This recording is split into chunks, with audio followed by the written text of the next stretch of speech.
Olá, sejam bem-vindas e bem-vindos ao Estúdio Aula. Nós estamos virtualmente juntos aqui para trabalhar com a parte de conhecimentos pedagógicos para professor temporário, né, da ciência de educação. Eu sou o professor Otávio Khalili, eu sou mestre em psicologia, sou pedagogo, sou psicopedagogo pela UNB, sou especialista também em gestão escolar e orientação educacional, trabalho na rede pública de ensino aqui do DF há 12 anos, exerço o cargo de diretor de escola há 8 anos e sou professor e coordenador universitário há algum tempo, ministro aulas para os cursinhos, os concursos para o magistério há mais ou menos 5 anos aqui no DF e em outros estados também. Então, tenho uma certa experiência com concursos públicos voltados para o magistério, seja presenciais ou online. E são esses os conteúdos que nós vamos trabalhar aqui. São 13 conteúdos que nós vamos trabalhar nessas nossas próximas aulas. E eu espero que a gente consiga estabelecer uma relação, mesmo virtual, bem produtiva, que nós possamos realmente aprender bastante com esses conteúdos. Eu também aprendo porque, ao ensinar, a gente também reflete sobre aquilo que se ensina e nós também aprendemos com isso. Então, que isso seja um ganho para nós dois, nesse sentido, para ambos. E nós temos aqui 13 conteúdos que nós vamos abordar aqui nesse nosso curso, né, que são conteúdos novos, conteúdos recentes, conteúdos presentes nesse edital especificamente, que se relaciona com as políticas públicas que Brasília tem adotado para a educação nos últimos tempos. Então, são muitos conteúdos que não têm nenhuma prova anterior, ou exercício anterior de prova. Nós vamos ter que abordar esses conteúdos fazendo inferências, ou seja, vamos deduzir aquilo que pode ser mais relevante ou não em relação a essas questões e quais aspectos desses conteúdos que podem se configurar como questões de prova. O primeiro conteúdo que nós vamos trabalhar tá lá na plataforma como conteúdo número 1, são as diretrizes curriculares nacionais para a educação básica. Lembrando que as diretrizes é um documento de 500 páginas. Nós só vamos trabalhar para a prova com a resolução número 4, que é a resolução do Conselho Nacional de Educação, que estabelece as diretrizes. É uma resolução que tem o objetivo de complementar a LDB no que diz respeito à educação básica. Eu vou passar para vocês nessas diretrizes quais são os artigos mais importantes, mais relevantes. Vou fazer uma síntese desses artigos para que quando vocês forem estudar essa resolução especificamente, vocês saibam aquilo que é mais importante, aquilo que não é tão relevante, aquilo que pode ou não gerar uma questão de prova. Então, eu vou passar artigo por artigo, aqui, vou pular alguns artigos que não são tão relevantes e vou fazer um resumo desses artigos de uma maneira mais coloquial, de uma maneira mais aproximada, para que quando vocês forem ler as diretrizes, vocês saibam do que se trata e o que está nas entrelinhas, nos interditos, o que está subliminar naqueles artigos, o que é aquilo, em que medida tais artigos podem se configurar como questões de prova, capciosas às vezes, que trazem algumas pegadinhas, alguns termos que precisam ser vistos com mais atenção. Então, nesse sentido, eu vou dirigir o estudo de vocês. O próximo assunto, o assunto número 2, trata-se da Lei 4.751, que estabelece a gestão democrática do ensino público. Não é da escola pública apenas, é de todo o ensino público do DF. Essa lei é de 2012 também, é a segunda vez que ela está presente em editais para o magistério, então nós também temos poucas questões, né, em relação a essa lei. O que eu faço aqui? Um resumo, uma resenha, uma síntese dos artigos mais importantes que essa lei traz.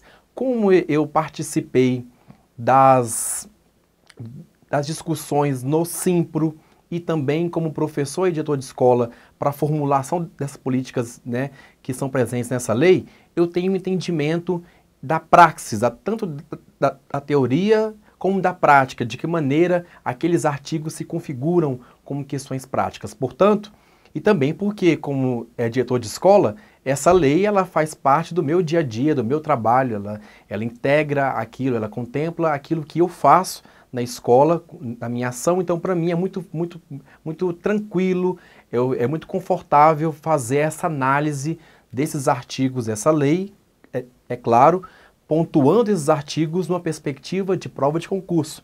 Então eu faço uma análise de cada artigo que tem por trás algumas questões que podem ser exploradas pelas bancas, se configurando como questões de prova. Então, tem questões, tem aspectos que estão subliminares, estão nos interditos, nas entrelinhas das leis, e é isso que eu vou tentar ensinar para vocês, tentar fazer com que vocês analisem os artigos dessa lei, entendendo que configurações práticas isso pode causar, né? O nosso terceiro assunto é um assunto que vocês conhecem bem, né, que é um assunto que todas as provas de concurso do magistério, tanto em Brasília como fora de Brasília, cai bastante, que são as tendências pedagógicas na prática escolar.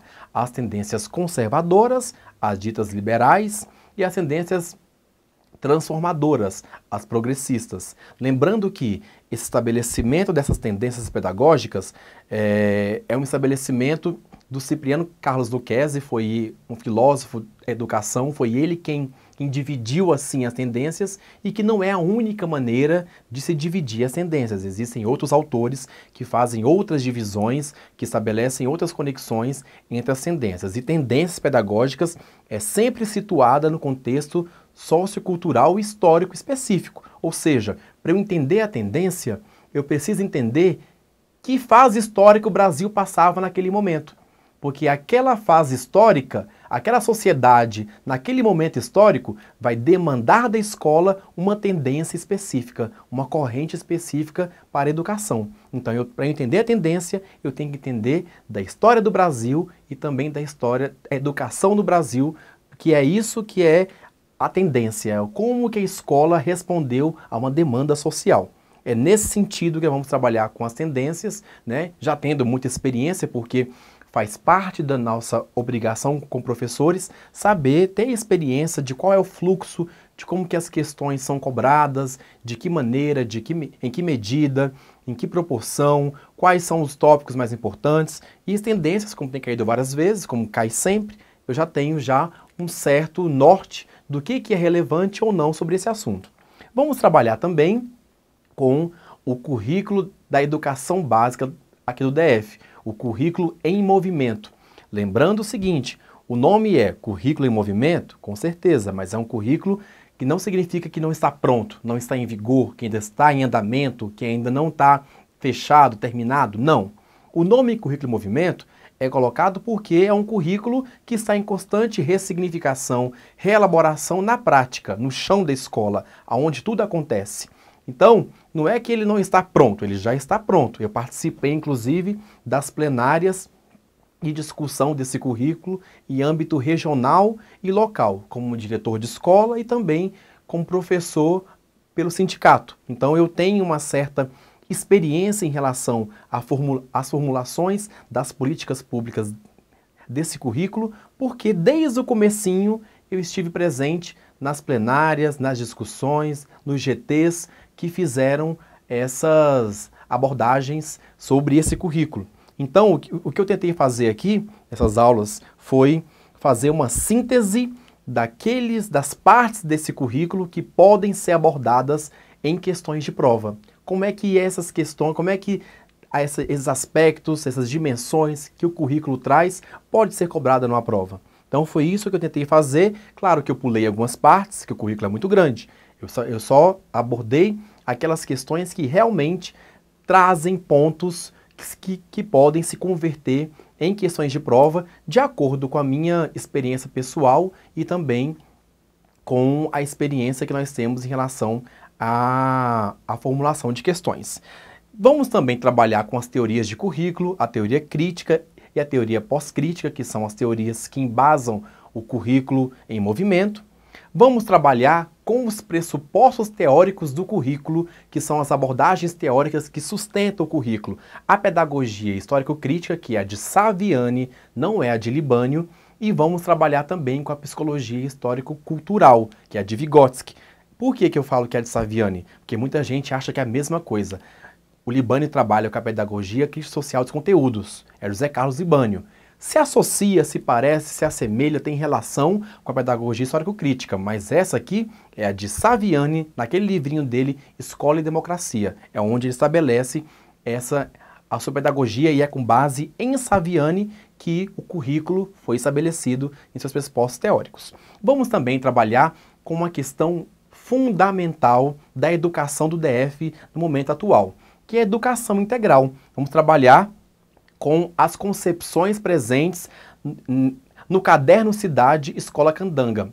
Brasilândia é a primeira cidade aqui do DF que estabeleceu a educação integral como sendo uma questão mobilizadora de toda uma cidade. Uma cidade educadora foi estabelecida a partir desse projeto. Esse aqui é um documento que está presente também no site. Nós vamos analisar esse documento e fazer uma resenha dos artigos e pontos mais importantes e verificar o que pode ser convertido em questão de prova. Muito importante isso aqui, porque a educação integral é uma política pública fundamental, essencial, primordial, central, nuclear na educação atual aqui do DF. Então, nós precisamos entender bem quais são as concepções e princípios da educação integral, porque o próprio currículo em movimento é signatário, é vinculado da educação integral. Então, ou seja, a educação integral é algo que está presente fortemente nas nossas políticas públicas. Então, isso nós precisamos entender bem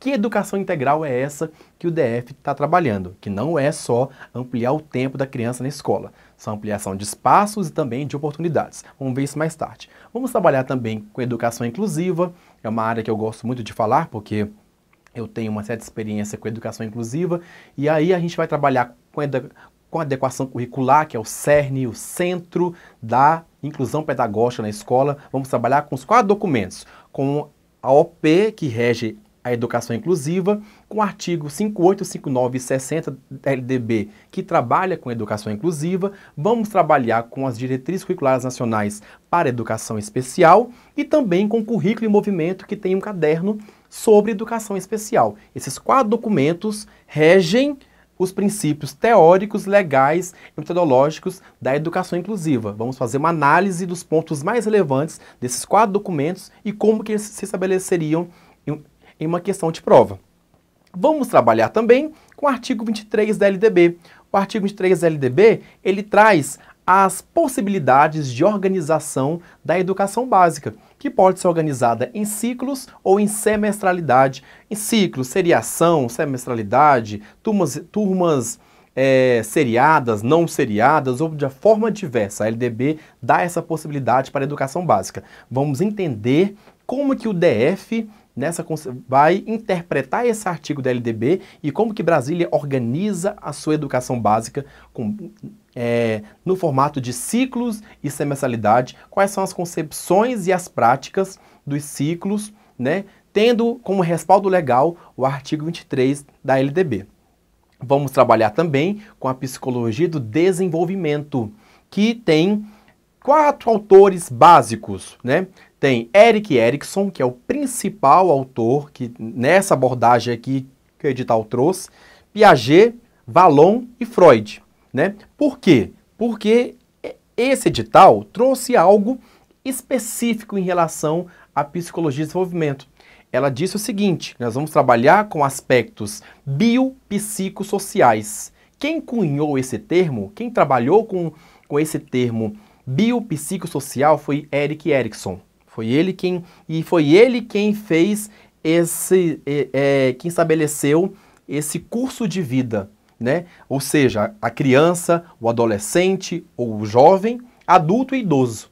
Então foi ele quem analisou o curso de vida, né, o lifespan, nesse desenvolvimento humano, né? Então, nesse sentido aqui, Erik Erikson é o principal autor que precisa ser abordado na linha que o edital trouxe. Mas Piaget, Vallon e Freud também trabalham com aspectos biopsicossociais. Então nós vamos trabalhar principalmente com Erik Erikson, porque o edital claramente faz referência a ele quando traz aspectos biopsicossociais, mas outros autores como Piaget, Freud e Vallon também são fundamentais no trabalho com o desenvolvimento humano.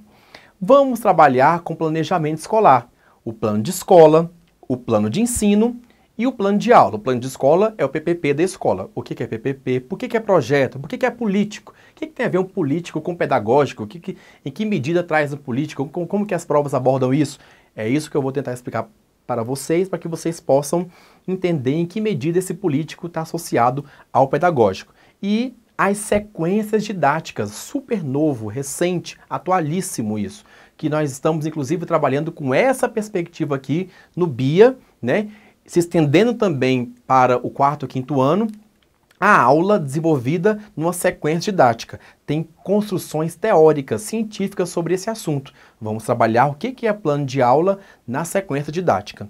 E vamos trabalhar também com a organização do trabalho pedagógico e da gestão escolar, que é a orientação do PPP. A Secretaria de Educação fez uma orientação pedagógica de como se construir o PPP da escola, como se deve construir a coordenação pedagógica como espaço-tempo, fundamental isso aqui também, porque nós vivemos um momento de fortalecimento da coordenação pedagógica, então nós vamos entender aqui agora a coordenação pedagógica como um momento fundamental, ela perpassa todos os outros, ela é fundamental para que outros aspectos também se desenvolvam com políticas públicas, né?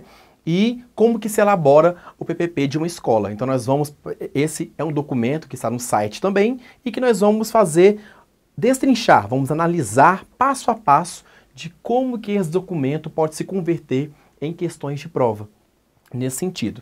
E vamos trabalhar com a avaliação educacional. Também temos um documento novo também, que está no site, que são as diretrizes para avaliação educacional, né? Que tem 3 níveis. A avaliação para as aprendizagens, não é a avaliação da aprendizagem, é uma avaliação que fomenta a aprendizagem, é uma avaliação para a aprendizagem, é um outro contexto. Vamos ver a avaliação formativa, somativa, classificatória, diagnóstica, né, que é a primeira, principalmente a formativa, porque a formativa é a central, principal, primordial avaliação, né? A avaliação institucional e a de larga escala, né, que focaliza no SAEB, principalmente. No SAEB, ANEB, ANRESC e ANA, né, que são os 3 principais instrumentos para a avaliação da educação básica. Então, a gente vai focalizar nesses aspectos aí, principalmente. Então, com base nisso, nós vamos também, eu trouxe aqui para vocês 4 dicas, 4 a 5 dicas básicas que eu gostaria que vocês internalizassem, que vocês verificassem, tivessem atenção quando forem estudar para concursos públicos em relação a essa linha. A primeira dela é praxis. Nós não estamos fazendo um curso de formação pedagógica. Esse curso é um curso preparatório para uma prova. Então é fundamental que a abordagem feita pelo professor seja uma abordagem que leve, que conduza o candidato a ver aquele conteúdo numa perspectiva de prova de concurso. Então, praxis, tem que ter teoria e prática, não basta que vocês entendam a teoria, né? É fundamental que essa teoria aqui tenha uma vinculação direta com a prática, porque senão não faz nenhuma diferença, não é para a formação de vocês. Pode ser também, claro, mas o objetivo principal é fazer uma prova de concurso. Por isso, quanto mais exercícios, melhor. É quantitativo mesmo. Quanto mais exercícios vocês fizerem, mais bem preparados vocês estarão para fazer uma prova. Quanto mais exercício, é quantitativo. Quanto mais vocês fazem exercícios, melhor vocês ficam prontos para fazer uma prova. Porque os exercícios, eles acabam te dando respaldo para que vocês consigam entender o que a prova espera de você. O que a prova, ou seja, a gente só sabe o que a prova espera da gente quando a gente faz muito exercício. Então quanto mais a gente faz exercício, mais a gente consegue entender o que a banca quer da gente e entrar na cabeça da banca. Não briga com a banca, não tenta fazer nenhuma crítica à banca quando está fazendo a prova. Deixa isso para depois. Nesse momento, vocês entrem naquela perspectiva de que a banca quer de você, dança conforme a música, né? E outra questão fundamental, não marca nenhuma questão de prova de acordo com a sua experiência prática. não marca. Isso é principalmente para aquelas pessoas que dão aula há muitos anos e que têm uma experiência prática, dão aula há muito tempo e que têm questões novas, atuais, recentes, mais adequadas à pedagogia atual e que as pessoas são mais resistentes a ela e procuram marcar a questão de prova de acordo com a sua experiência ou com a sua opinião. Não, marque a questão de acordo com a teoria, com o que se espera de você e não com a sua experiência prática ou de acordo com a sua opinião. Tenta separar isso na hora da prova. E tenta verificar os termos pedagogicamente corretos ou pedagogicamente incorretos. Por exemplo, avaliação formativa, transformação social, são termos pedagogicamente corretos. Incorretos, a transmissão, a modelagem de comportamento, aluno passivo, tudo isso são termos pedagogicamente corretos. Tenta verificar isso para que termos-chave são importantes, é claro, palavra-chave, mas tem que ser vistos de acordo com o contexto específico. Né? Vai ser um prazer estar com vocês aqui, espero que seja bem produtivo o estudo de vocês, né? Espero que vocês também consigam entender todos os aspectos que nós vamos discutir aqui.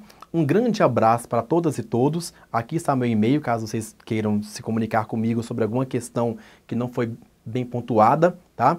Eu respondo de acordo com a disponibilidade. Um grande abraço, boa aula, boas aulas, bons estudos e uma boa prova. Tchau!